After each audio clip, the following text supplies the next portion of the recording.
Attention to that. How's everybody doing? It's good to see a full room here. It's really cool to see a full room at youth on a Wednesday night. We're starting a new series tonight. We're starting a new series. It's called On Track. It's called On Track. And this is a series that I'm really excited about. I'm excited to teach on it because I don't know if you guys know this or not. If I'm teaching you guys something, that's because I need to learn that thing. Whatever it is, like it's because I'm dealing with something like that. And I learned this kind of a little bit from Adam Warren when he was a youth pastor. He would always tell me, if I'm going through something, somebody else is probably going through that same thing. So I've kind of adopted that, admittedly, now. So what this series is about, this series is talking about the fact that life is like a journey. This thing called life that we experience every day, it's a journey, and there's purpose to it. And on this journey, there's going to be things like, ups and downs and twisty, curvy roads, and there's going to be detours and checkpoints and milestones and things like that. All right. So what I want to teach you how to handle life and how to know where you're going and know how you get there. Because how many knows if you don't know where you're going, you're probably not going to get there. Am I right? So the most important thing about knowing where you're going and knowing how to get there is knowing why you left in the first place. Knowing why you left in the first place, all right? Because say you want to go on a trip. Say you want to go, somewhere that's going to take some work to get there. And you go and you run out of gas, or you have a flat tire, or you have some trouble along the way. If you don't know why you left in the first place, you're probably just going to go home, right? Because if you don't have a purpose for doing what it is that you're doing, when it hits the fan, you're just going to quit. That's just how it is. You're just going to go home and you're going to quit. So it's the most important thing that you can ask yourself is not what do I want in life, not where am I going in life, but why am I going where I'm going? Because if you believe in the why, if you have a cause, if you have a worthy cause for what you're going through, you can handle the what. If you believe in the why, you can handle the what. And the what is the things that you have to endure, the fights that you have to fight, the hardships that you have to endure. All right, so that's what we're going to be talking about. I was inspired to do this series as I was working the other day. And I don't know if you guys follow me on Facebook or whatever, but I've been posting these videos lately, just these little short videos as I get these thoughts, as God speaks to me. And I call them barn talks. I'm just in my barn. I train horses for a living. I don't know if you know that. So I'm in my barn, or I'm on a horse, or I'm with my cattle, or whatever. And it's just like everywhere I look, I'm beginning to see God, and I'm beginning to hear God speak to me, not in like this big, loud, booming, this is God voice, but just like in the subtle things in my everyday life. Did you know that God speaks to you like that? Just in the things all around you. And usually it's so subtle that you don't even realize it. But every day of your life, if you'll just pay attention, something will grab your eye, or you'll smell something, or you'll hear something, or you'll see somebody that reminds you of something. And if you'll just stop and listen for a second and say, God, what is it that you're trying to say? He'll usually reveal something pretty cool to you. So I was just riding along, and I've got this barn that has like this 60-foot wide area that's covered and there's sand in it. And I had just got done riding this horse, and the whole time I was riding this horse, all I could focus on was a bunch of tracks in the sand. It was all horse tracks. And I was like, I ride in this pen every day of my life almost. I'm in this pen riding circles. And I've never really stopped to think about these tracks. But for some reason on that day, I was just fixated on them. And I just stopped and I was like, okay, God, what are you trying to speak to me through these tracks? Because this is too weird to just be nothing. Like, why can I not quit looking at these tracks in the ground? So I began to think about like, okay, these are horse tracks. So why are there horse tracks? Why is there so many of them? Why are they shaped like that?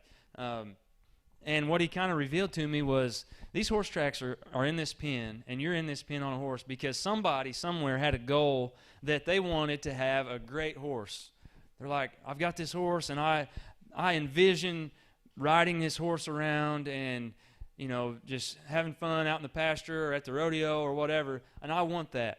So they sent the horse to me because that's what I do for a living. I train horses. So because they had their why of, I desire a relationship with this horse, or I desire this activity of going to ride this horse, I can handle the what of having to send my horse to a trainer for a month and pay a lot of money, more money than I would pay to have somebody ride a horse. They could handle that because they knew what their why was, and they believed in their why, and they really wanted the why. Okay, so for me, I'm out here, and it was cold that day. You can see in the video, my face is red. It was freezing, and I'm out there riding these horses, not because I just love to ride horses so much, but I had a why. My why was I want to provide for my family.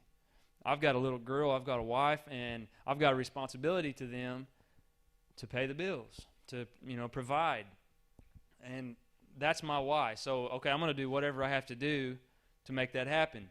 It just so happens that my trade is riding horses. So my why is I've got to feed my family. So my what that I have to endure is riding out in the cold weather, facing the danger of training a wild horse. I got bucked off a horse not very long ago. I had to put up with that, and I was willing to put up with that because I know that this is what I do for a living. This is what I'm good at. I don't do this just because I love it, but I do it because I've got to provide for my family, and that's my why. So I'm able to do that. I'm able to endure that. So I'm looking at these tracks, and I'm just like, all right, God, so what is the message that you're showing me that I need to show you guys, or I need to show everybody else? And it was just that God wants us to be successful. God wants to give us grace to succeed in life. But where a lot of people get caught up is they say, okay, God, I'm just trusting you. I'm trusting you to make me rich, or I'm trusting you to fix this situation, or put this and this together. And then they sit down and they wait and they pray and they say, God, if you're real, if you really love me, you're going to do this for me. And they sit and they wait and they sit and they wait and they pray and they expect this puff of smoke like a genie in the bottle, and they expect to see something happen with no effort involved. But what God revealed to me is said, yeah, I want the best for you. I plan for you to be successful. I plan for you to be rich. I plan for you to be healthy. I plan for you to get married to, your soulmate, whatever, fill in the blank, whatever your situation is. I plan for that to be successful. But just like the people that sent me that horse, they could have said, I'm just going to pray for this horse to be awesome and to be trained and to be gentle and all that. And they could sit there and pray, and they'd walk out the next morning, and that horse isn't going to be gentle. He's not going to be ready to go to the rodeo on. It takes work. It takes effort. So just like in our lives, if we want something to be fixed, if we want something to be better, if we desire to be great, okay, yeah, we're going to trust God to provide the grace for us because that's His will for us. But then we're going to get up and go to work. We're going to wake up in the morning and say, okay, God, I trust you that you are going to give me the grace to be successful. You're going to give me the power and the tools that I need to go out and to face this giant and to be victorious. But I'm just not going to sit over here and hide and wait and pray that you make this happen for me. I've got faith in you, so I'm going to go, and I'm going to get up in the morning and I'm going to work because I have a cause. I have a need. I have a why. So I can endure the what. I can endure it when I fall down, or when I have an unforeseen expense, or something happens that I wasn't ready for. I can handle that because I'm rooted in my why, and I know that God is for me, and God is going to give me the grace for that, right? So that's why the most important question in his life is not what do I want, but it's why do I want it? Because if you are rooted in your why, you can endure the what. And the results are not instant.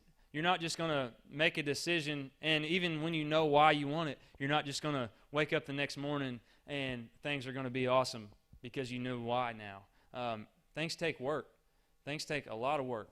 And so many people, like me, myself included, I'll see somebody that I admire or that I look up to or that has something that I want, maybe drives a nice car or has a certain amount of popularity or success on the ball field or whatever, and I'll see them and I'll be like, man, I want that. And, they're no different than me. They're just a normal person, so I just want to start operating in that too. So I'll start trying to mimic their behavior and being expectant to get the same results, right? And I'll just, and it may work for a little bit. It may work.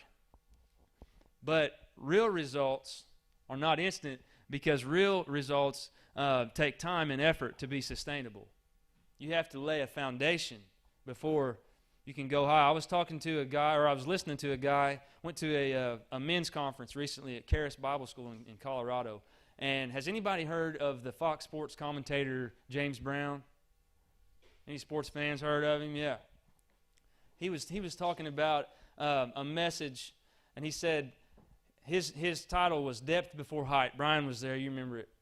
And he was talking about building these, I don't even remember exactly what, these towers or something like that, but they had to be really tall. So before they could build them tall, they had to dig way down low in the ground and really wide and build this huge foundation. And it was a lot of work and a lot of money before they even built a tower above the level of the ground. But they knew that you had to go deep. You had to lay a foundation. You had to do a lot of work before you could sustain going high. Because if you just shot up really quick, the wind would just blow it right over if you didn't have a solid foundation, right? So, as cool as that was, and as awesome as I did at explaining it, I want to show this to you. So, who is really good at building a towers like Legos or any type of a tower system? Any volunteer? I need one volunteer. Marshall.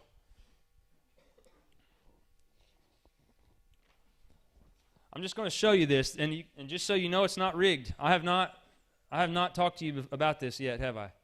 I have not given you any instruction. Okay.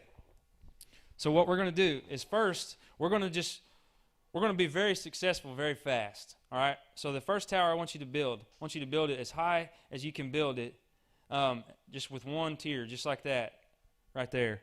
And I want you just to go as high as you can go. I want you to watch him. See, he's already got like a foot in the air. Moving pretty quick. He's getting a lot done here.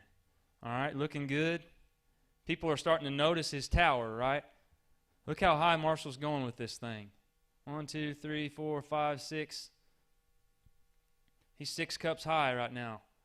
But he's gotten to a certain point, and he's starting to get just a little bit wobbly at 6 cups in. So Brian just reminded me of something. Since Marshall is really an awesome builder, I didn't expect him to get past 6. Brian was reminding me, because he was there and he heard James talking, that on building these towers, if you plan to go a certain height, there's like a formula for how deep and how wide the foundation. Oh, okay. That was what was supposed to happen. Okay, you did really good, Marshall. But you saw, because the foundation was not that strong, it wasn't as deep and as wide as it needed to be. Once it got up to a certain point, it was not near strong enough to hold it to that level. So Marshall, now what I want you to do is I want you to make a foundation across this table. See, now he's already six or 7 cups in, and he hasn't even made the second layer yet. He's doing a lot of work, and you're not seeing much action here. All right, he's doing a lot of work behind the scenes, and nobody's really noticing. He's used a lot more resources also. He's used several more cups. He's got more cups on the ground right now than he even used in his last tower, and he's only 2 cups high. But he's laying a solid foundation. His tower is pretty strong. See, like what Brian was saying, this tower, it's 8 or 9 cups wide. So watch, when it gets to the top, he's going to run out of spots to put a cup because it's rated for a certain amount of cups high. And then after that, you can start adding, you can start building a little Eiffel Tower statue on the top if you want, but even that is not going to be super strong, because if you want to go high, you have to go the right amount deep and wide first. So let's see what he does here at the top. I want you to go as high as you can. Look how much stronger that looks already. Now see if you can do a couple like you did the first tower on top of that.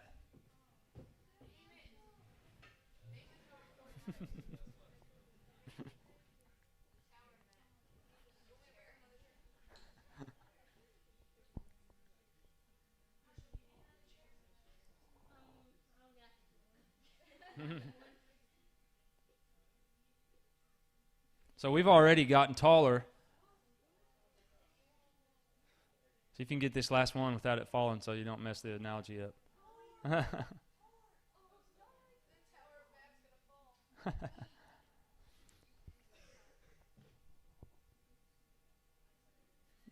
Can you do it? The last one.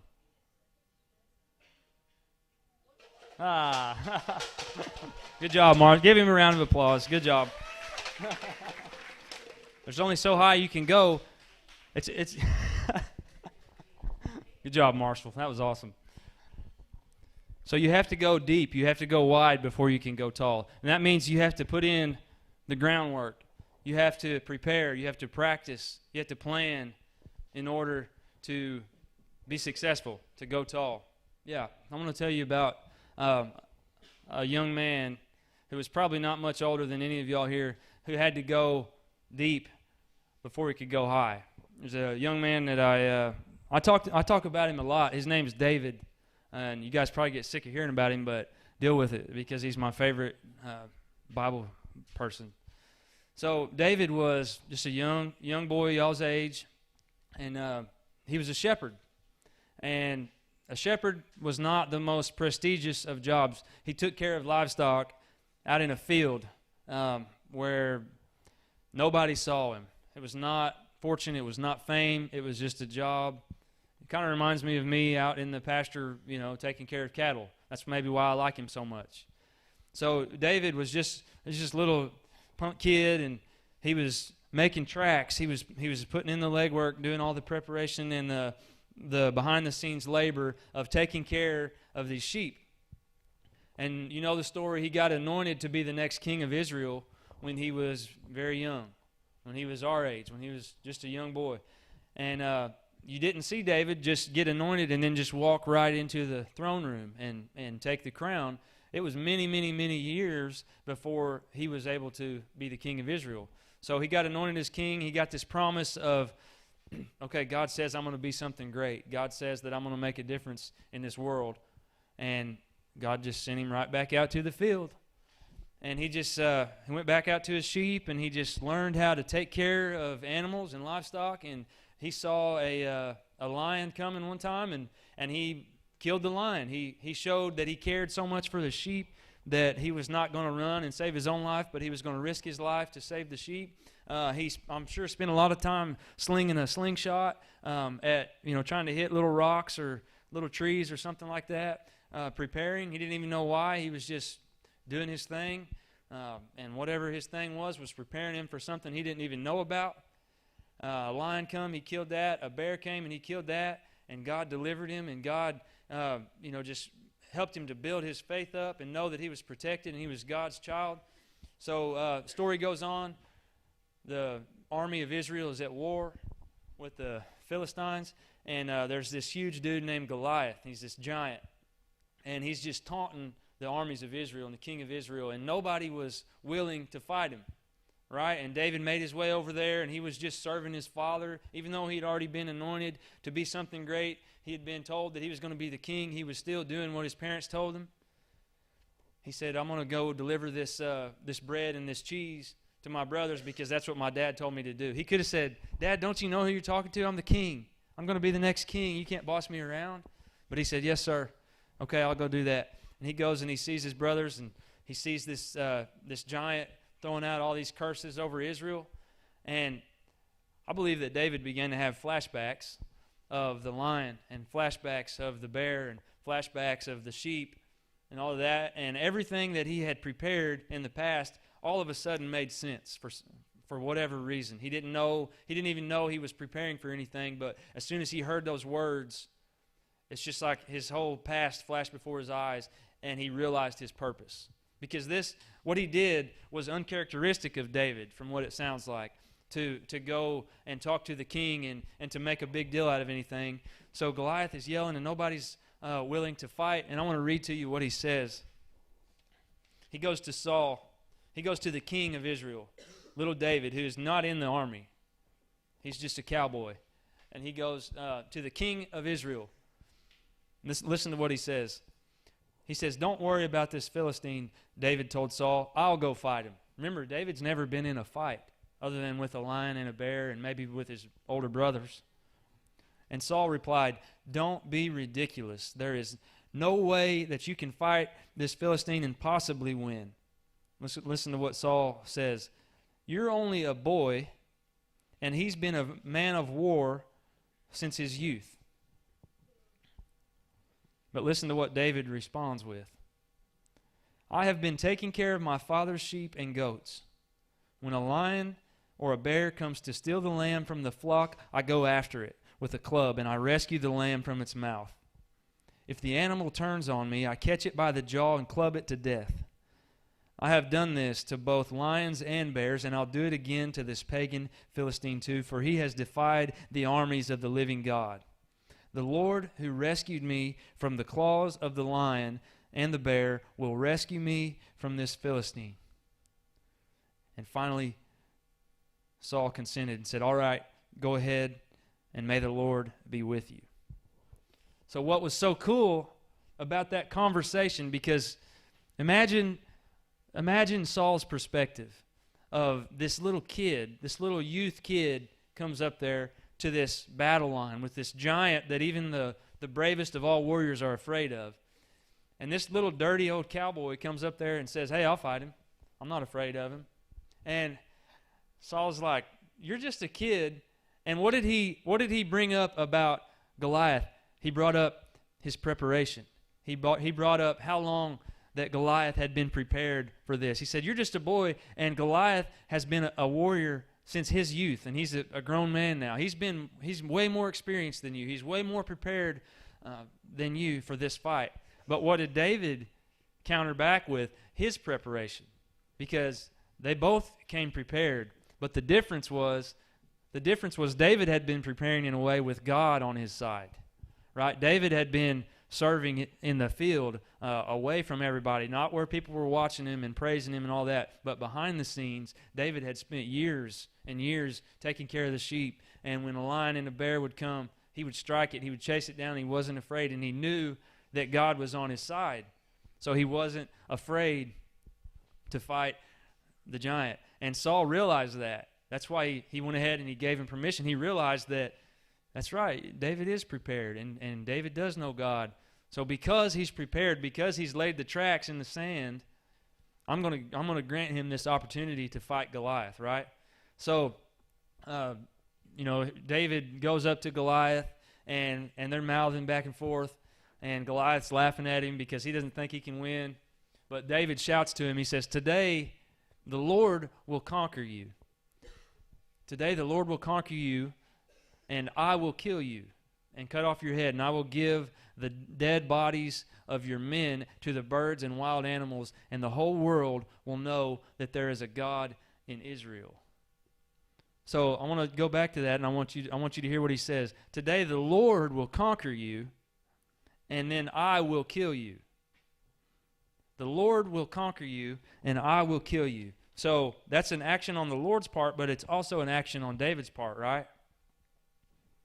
So the next verse says, as Goliath moved closer to attack, again, David acted. It says, David quickly ran out to meet him. Reaching into his shepherd's bag and taking out a stone, he hurled it with his sling and hit the Philistine in the forehead. The stone sank in, and Goliath stumbled and fell face down on the ground. So today the Lord will conquer you, then I will kill you. And then Goliath ran at him. So David knew his why. David knew that this dude is coming against the people of God. He knew that he could not lose. He knew that he could not lose this fight. And that if Goliath tried to do anything, the what? If Goliath tried to kill him, God is going to give David grace. He charged the battle line because he knew that faith without action is useless. Faith without works is dead. He knew that he couldn't just trust in God to just throw a cloud of smoke and make something happen. Yeah, he had to trust God. He had to have that faith. But then he had to charge Goliath. He had to charge the battle line. He had to fight. He had to act. And I feel like that's what God wants out of us. God wants us to have that faith in Him, not to just have faith and sit and wait, but to know your why. Why do I want this thing? Why do I feel this? What is it that I want? Where do I want to go? And say, God, I know that you're going to give me the grace to achieve this. God, you're going to give me the strength to succeed. You're going to give me the wisdom. You're going to give me the knowledge to win this battle. But I'm still going to go fight the battle. Because God can't work in this life, in this world, without flesh, without a body. And that's what you own. That's what you're carrying around. So what do you want in your life? Where do you want to go? Who do you want to be? What do you want to see with your own eyes? And why? Why do you want that?